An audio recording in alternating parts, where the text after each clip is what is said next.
کہیں پہ پھل پھول نظر نہیں آتے. گو کہ اداروں کی جانب سے کوششیں کی گئیں، لیکن ابھی بھی فیصل آباد میں جس حد تک انڈسٹری موجود ہے اور جتنی گنجائش فیصل آباد شہر میں موجود ہے، اور ایسا شہر جس کے بیچوں بیچ سے ایک نہر بھی گزرتی ہے اور اس کے باوجود فیصل آباد خوبصورت نہ ہو، باغبانی نہ ہو، جمالیاتی حسن میں اضافے کے لیے اقدامات نہ اٹھائے جائیں، یہ خاصا افسوسناک ہے. اور ایسا شہر جہاں پر صنعت کار موجود ہیں اور وہ کھلے ہاتھوں سے پیسے دینے کے لیے تیار ہیں، آپ بس کرنے والے بنیں، تو فیصل آباد کو بڑی ضرورت ہے. لیکن اگر مجموعی جائزہ لیں اس وقت فیصل آباد کا، تو جو شہر کے اہم پارکس ہیں اور وہ لوگ جو کہ بااثر ہیں سیاسی حلقے میں، ان کے پارکس کے علاوہ فیصل آباد میں بہت سے پارکس جو ہیں ان کی صورتحال ہمیں ابھی بھی ویسی نظر نہیں آتی جیسی ہونی چاہیے. وہاں پر پودے نظر نہیں آتے، وہاں پر پھول نظر نہیں آتے، وہاں پہ گھاس نظر نہیں آتی، وہاں پر نہری پانی کی فراہمی نظر نہیں آتی، وہاں پر بجلی کے کنیکشنز نظر نہیں آتے، وہاں پر ٹیوب ویلز اور موٹرز نظر نہیں آتی، وہاں پر مالی نظر نہیں آتے. گرین بیلٹس کی بات کر لیں تو فیصل آباد شہر کی بہت سی ایسی گرین بیلٹس ہیں جن کے اوپر بہت زیادہ کام کرنے کی گنجائش موجود ہے. وہ جھمرا روڈ ہو، وہ اس کے ساتھ ساتھ شیخپورہ روڈ کی گرین بیلٹس کے اوپر کام کرنے کی ضرورت ہے. اس کے علاوہ جڑامالہ روڈ اگر شہر سے تھوڑا سا باہر نکلیں وہاں پر کام کی ضرورت ہے. ایون کہ افسوس کی بات یہ ہے کہ اب تو سرکاری ادارے وہ سڑک کی مد ہو یا کوئی ترقیاتی کام کی مد میں بھی گرین بیلٹس کو نگل گئے ہیں، کھا گئے ہیں.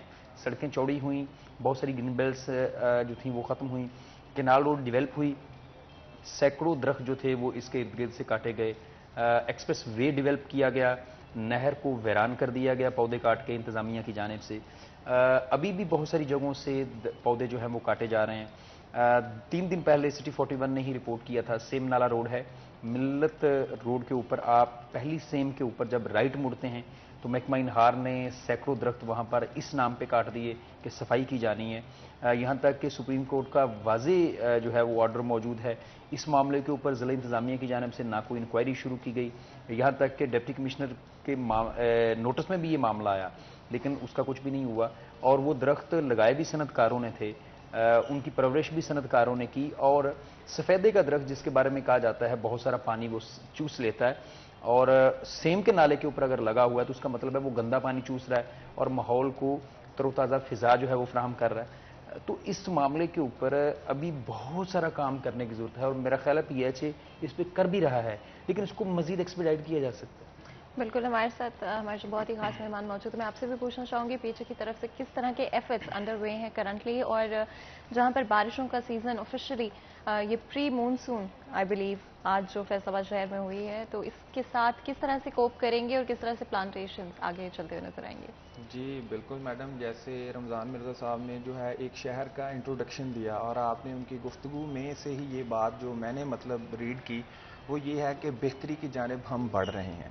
ڈیفینیٹلی جب بھی آپ کسی شہر میں کام کر رہے ہوں جو ایک بڑا شہر ہو، جو پنجاب کا دوسرا بڑا شہر ہو، اور وہاں پہ آپ کو پہلے تو کسی ادارے کی جو ہے وہ بیسکس جو ہیں ان کے بارے میں تھوڑا سا جو ہے میں کوشش کروں گا آپ لوگوں کو بریف کر سکوں، آپ لوگوں کو بتا سکوں کہ پی ایچ اے کیا کیا اقدامات کر رہا ہے، پی ایچ اے کے کیا پلانز ہیں اور پی ایچ اے کیا کیا بہتری لے کے آیا.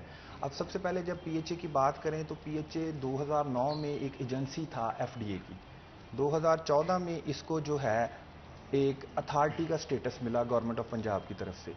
اب اس کے بعد پی ایچ اے نے جب اس کو ٹیک اوور کیا اس معاملے کو، تو اس ٹائم جو ہمارا آپریشنل ایریا ہے وہ municipal limits of the city ہیں.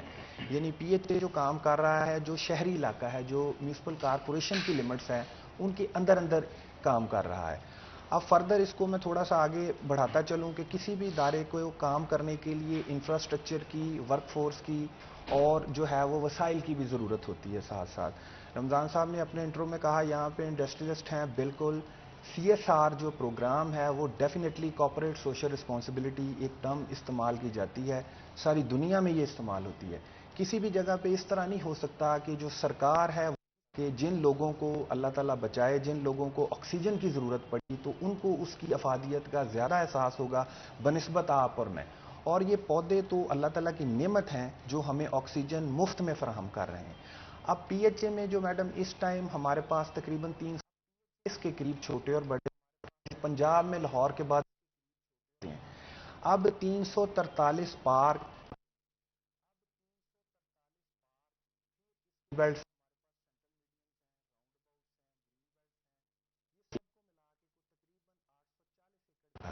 ایریا ہے جو P H A us time جو ہے جس کے اوپر کام کر رہا ہے. ورک فورس کی بات کریں ڈیفینیٹلی ہمارے پاس جو ہماری سینکشن اسٹرینتھ ہے وہ 1526 ہے، لیکن اس ٹائم میں ڈیلی پیڈ اور ریگولر ملازمین دونوں کو ملا کے 1150 کے قریب ہمارے پاس جو ہے وہ سٹاف ہے.